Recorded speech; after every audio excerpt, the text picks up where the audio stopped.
E aí, manos e minas, tudo bem com vocês? Bora para mais uma videoaula hoje. A videoaula de hoje é sobre função polinomial do segundo grau, que é também muito conhecida como função quadrática, mas que nós vamos nos referir aqui como sendo função do segundo grau, beleza? Primeiramente, o que é uma função do segundo grau? É uma função que tem o seguinte formato, galerinha, ó. Ela sempre vai se apresentar nesse formato aqui, ó, em sua forma completa. F de x, né, uma função que depende da variável x, é igual a ax ao quadrado mais bx mais c. Professor, e o que significam essas letras? Essas letras, galerinha, a, b e c, nós chamamos de coeficientes da função. São números que acompanham a variável. Nesse caso aqui, ó, quem é que acompanha a variável x que está ao quadrado? Isso mesmo, o a. Quem acompanha a variável x? Isso mesmo, o número b. E esse termo aqui, ó, o último, eu chamo de termo independente. É aquele que não tem do lado dele a letrinha, a variável, tá? Então, vê só, esses números eu chamo de coeficientes, a, b e c. E tem outra observação aqui embaixo. O a tem que ser diferente de zero. Por que, professor, o a tem que ser diferente de zero? Porque se o a for zero, o a aqui não é um número que multiplica o x ao quadrado. Se o a for zero, 0 vezes x ao quadrado daria zero, não é isso? Então, se o a for zero, aqui, ó, deixa de existir o x ao quadrado. E é justamente esse x ao quadrado, esse expoente 2 aqui em cima, que demonstra que essa função é do segundo grau. Se ele sumir, nós ficamos só com essa segunda parte, que no caso se transforma em uma função do primeiro grau. Tá certo, galera? Então o valor de a, ele nunca será zero em uma função do segundo grau. Tranquilo? Vamos ver exemplos na prática, né, com números, para que a gente aprenda melhor. Aqui, galera, ó. Determine os coeficientes das funções abaixo. Nesse exemplo 1, nós temos uma função do segundo grau em sua forma completa. Professor, por que o senhor menciona na forma completa? Porque ela tem exatamente os três termos, ó. Aquele cujo coeficiente a, nós iremos dizer quem é, que acompanha o x ao quadrado. O b, né, que é aquele que acompanha o x sozinho. E o c, que é o termo independente. Por isso, nós chamamos de função completa. Função do segundo grau completa. Então, nesse caso, galerinha, qual o valor de a? Ah, professor, esqueci. A é o número que acompanha o x ao quadrado. Aqui do lado do x ao quadrado, quem é que está presente, mas não precisa aparecer? Isso mesmo, o 1, né?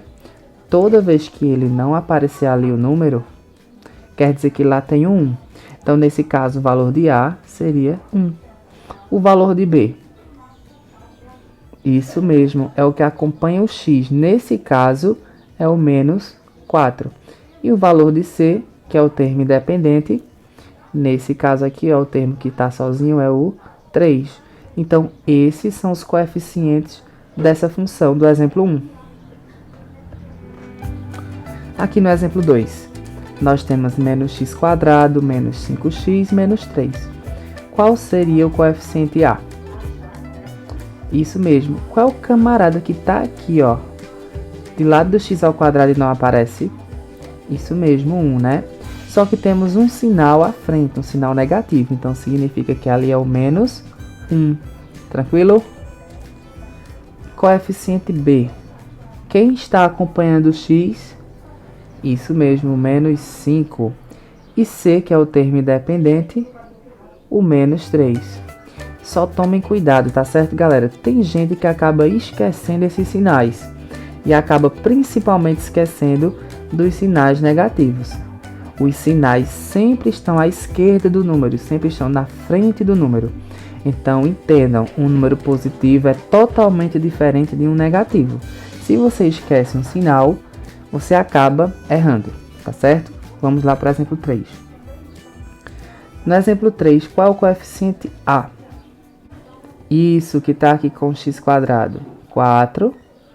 Coeficiente b, isso que está aqui com x é o 12. E o termo independente c, 9, isso aí. Fácil, né? E vamos lá para o exemplo 4. Qual o valor de a, galera? Isso, 1, né? Que não precisa aparecer ali com x quadrado. Qual o valor de b? Isso aí, menos 6. E o valor de c? Professor, o valor de c não está aparecendo. Isso mesmo, galera. Isso significa que essa função aqui do exemplo 4 é uma função do segundo grau, né? Porque tem um expoente 2, porém ela é incompleta, porque ela falta um de seus termos. Quando isso acontecer, ó, o c ele vai ser igual a 0. Porque justamente o 0 ele não precisa aparecer, né? Porque qualquer número somado a 0 dá o próprio número. Tranquilo? Aqui no exemplo 5. Qual o valor de a? Isso mesmo, quem está aqui ó, do lado do x ao quadrado e não aparece? Menos 1. E o valor de b? Eita, professor, o valor de b não é aquele que acompanha o x? Isso mesmo, ele está aparecendo ali, galerinha? Não, né? Então, é 0. E o valor de c, que é o termo independente? Isso mesmo, o 100. Simples, né? Então, toda função do segundo grau tem seus coeficientes a, b e c. Quando as funções vierem na sua forma incompleta, ou o coeficiente b ou o coeficiente c, caso eles não apareçam, serão iguais a 0. Fácil, né? Deu para entender? Comenta aqui embaixo se deu para entender. E não se esquece de se inscrever no canal, beleza? Valeu!